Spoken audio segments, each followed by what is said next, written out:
नमस्कार दर्शक बंधु आज हेउची फेब्रुआरी मास 5 तारिख गुरुवार। आज दिन जाकर गुरुत्वपूर्ण खबर उपरे आसंतु नजर पकेबा। वीडियो को शेष पर्यंत देखंतु मात्र किछि समय मध्य संपूर्ण खबर जानि परिबे। ता पूर्वरु चैनल ले नुआ थिले चैनल को सब्सक्राइब करी पाखरे आसुथिबा बेल आइकन को ऑन करी रखंतु। एमिति प्रतिदिन नुआ लेटेस्ट न्यूज सर्वप्रथमे देखिबा पई आसंतु संपूर्ण खबर उपरे नजर पकेबा। प्रथमे मंत्रींको बड़ सूचना एणिकी व्हाट्सएप रे मिलिबो राजस्व सेवा। राजस्व मंत्री सुरेश पूजारी एक बड़ सूचना देइछन्ति। मंत्री कहिछन्ति एणिकी व्हाट्सएप रे राजस्व सेवा मिलिबो। राजस्व विभाग पक्षरु 24 घंटिया सेवा जोगाई दियाजिबो। जमी जमा बाबदर समस्त अभियोग और आवेदन ग्रहण कराजिबो। समय सीमा मध्य समस्यार समाधान कराजिबो। दुर्नीति बंद सह बारंबार तहसिल ऑफिस को दौड़िबाकू पड़िबनी। दुर्नीति अभियोग आसिले संपृक्त अधिकारीଙ୍କ उपरे कड़ा एक्शन नियाजिबो। काम नहेले राजस्व मंत्री को व्हाट्सएप रे अभियोग करिपरिबे लोके। आसंता काली व्हाट्सएप सेवा को मुख्यमंत्री मोहन चरण माझी उन्मोचन करिवे। परवर्ती खबर शुल्क शून्य हेबो बादाम मद पनीपरिबा भली सामग्री। राष्ट्रपति ट्रम्प को भारत सहित ऐतिहासिक चुक्ति अमेरिकीय चाषी और उत्पादक माननकु भारतीय बाजार रे प्रवेश करिबारे सहायक हेबो। से एक साक्षात्कार रे कहिसंती जे एही चुक्ति भारत को किछि कृषि उत्पादनर आमदानी उपरे सुरक्षा बजाय रखिबाकू अनुमति देबो। अमेरिकार वाणिज्य प्रतिनिधि सेमिसन ग्रियर कहिसंती भारत रे बादाम मद स्पिरिट फल पनीपरिबा इत्यादि अनेक सामग्री उपरे शुल्क शून्य हेबाकू जाउछि। जदिओ से चाउल सोयाबीन चीनी किंबा क्षीर उत्पाद विषय रे उल्लेख करि नथिले किंतु भारत एही सब सामग्री को वाणिज्य चुक्ति बाद देछि। सेपटे राष्ट्रपति डोनाल्ड ट्रम्प कहिसंती भारतर प्रधानमंत्री नरेंद्र मोदी मोर सबठारु भलो बंधुक मध्यरु जणे जी $500 बिलियन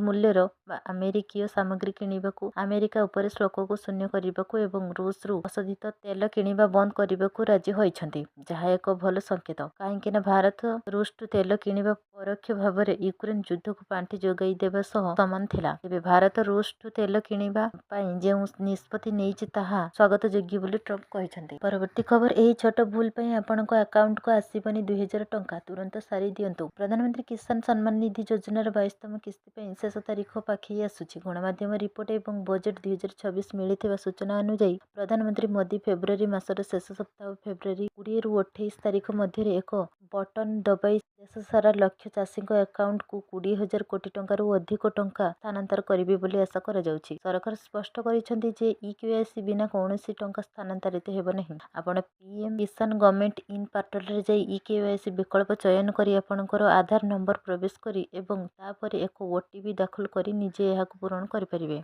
आपनकर बैंक अकाउंट आधार सीड होइथिबा आवश्यक एवं डीबीडी पई सक्षम होइथिबा आवश्यक। यदि आपनकर बैंक निकट रे आपनकर ई-केवाईसी अनुरोध करू एवं आपण ताहा करि नहांते तेबे बैंक सरकारଙ୍କ द्वारा पठा जाइथिबा टंका को प्रत्याख्यान करिवो। डिजिटल परिचय पत्र जहां आपनकर आधार एवं जमी रेकर्ड को लिंक करे। 22तम किस्ती पाइबा पई एही परिचय पत्र पाइबा एबे जरूरी। परवर्ती खबर राशन कार्ड धारी को फ्री रे मिलिबो गैस सिलेंडर। खाता को आसीबो 800 टंका सब्सिडी। कैबिनेट बैठक रे बाजिले मोहर। राशन कार्ड धारी पई बड़ खुशीर खबर। दिल्ली सरकार होली और दीपावली अवसर रे योग्य राशन कार्ड धारी परिवार माननकु मागणा एलपीजी गैस सिलेंडर देबाकू निष्पत्ति नेइछन्ति। प्राप्त सूचना अनुसार मंगलवार मुख्यमंत्री रेखा गुप्ता अध्यक्षतार अनुष्ठित कैबिनेट बैठक रे एथिपई 242 कोटी टंका अनुमोदन करा जायछि। एही योजना अधीन रे राजधानी समस्त राशन कार्डधारी परिवार प्रति वर्ष 2टी सिलिंडर समकक्ष आर्थिक सहायता पाइबे। एही वर्ष होली पूर्व प्रत्यक्ष लाभ हस्तांतर माध्यम रे एही राशि परिवार मुख्यଙ୍କ बैंक अकाउंट को सीधा सड़क स्थानांतरित करा जिवो।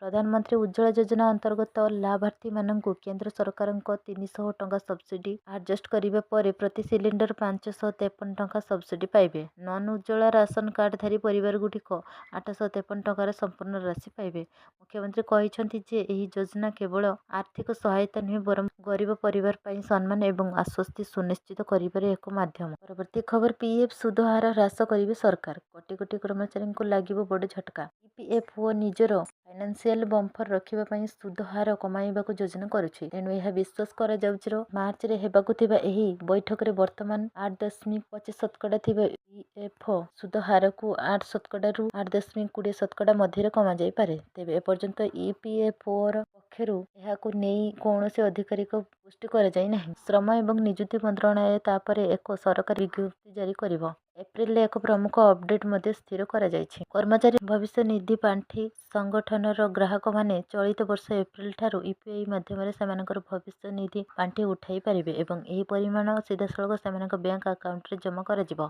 ଇପିଏଫ୍ଓ ସଦସ୍ୟମାନେ ସେମାନଙ୍କର ୟୁପିଆଇ ପିନ୍ ବ୍ୟବହାର କରି କର୍ମଚାରୀ ଭବିଷ୍ୟ ନିଧି ପାଣ୍ଠି ସୁରକ୍ଷିତ ଟ୍ରାଞ୍ଜାକ୍ସନ କରିପାରିବେ। ସେମାନଙ୍କ ବ୍ୟାଙ୍କ ଆକାଉଣ୍ଟରେ ପାଣ୍ଠି ଜମା ହେବା ପରେ ସେଗୁଡ଼ିକୁ ଇଲେକ୍ଟ୍ରୋନିକ୍ ପେମେଣ୍ଟ, ଏଟିଏମ୍ କିମ୍ବା ଡେବିଟ୍ କାର୍ଡ ମାଧ୍ୟମରେ ବ୍ୟବହାର କରାଯାଇପାରିବ।